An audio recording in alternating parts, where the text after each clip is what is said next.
कोल्हापूरमध्ये शिवराज्याभिषेक दिनाच्या निमित्तानं शिवाजी विद्यापीठामध्ये विद्युत रोषणाई, शिवरायांचा पुतळा आणि मुख्य प्रशासकीय इमारतीला आकर्षक रोषणाई।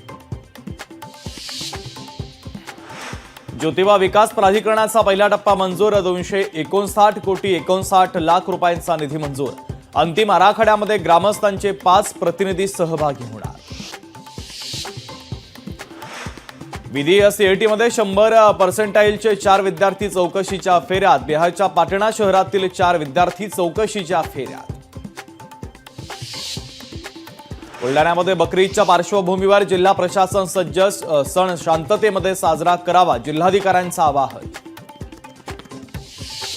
पावसामुळे कांदा उत्पादकांना मोठा फटका, एपीएमसी बाजारामध्ये ओल्या कांद्याला पुरेसा भाव नाही। अमरनाथ यात्रेचा कालावधी कमी करण्याचा निर्णय, अमरनाथ यात्रेचा कालावधी 52 वरून 38 दिवसांवर, पहलगाम हल्ल्याच्या पार्श्वभूमीवर महत्त्वाचा निर्णय। ऑनलाईन नोंदणी न केलेल्या विद्यार्थ्यांना संधी, मुंबई विद्यापीठाकडून नवीन वेळापत्रक जाहीर, प्रवेशपूर्व ऑनलाईन नाव नोंदणीचं नवीन वेळापत्रक। चिन्नास्वामी स्टेडियम बाहेरील चेंगराचेंगरी प्रकरणी रॉयल चॅलेंजर्स बंगळुरूच्या विरोधात गुन्हा दाखल, दुर्घटनेनंतर 24 तासांनी पोलिसांची कारवाई। कोल्हापूरमध्ये किराणा दुकानातील अंमली पदार्थांच्या विक्रीचा पर्दाफाश, कोल्हापुरातून आरोपीला अटक, आरोपीकडून 1.25 लाखांचा मुद्देमाल जप्त।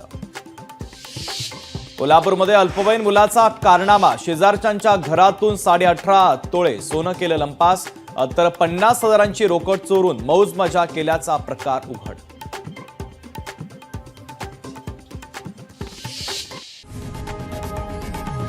लोकशाही मराठी ऐका, पहा, जागरूक रहा।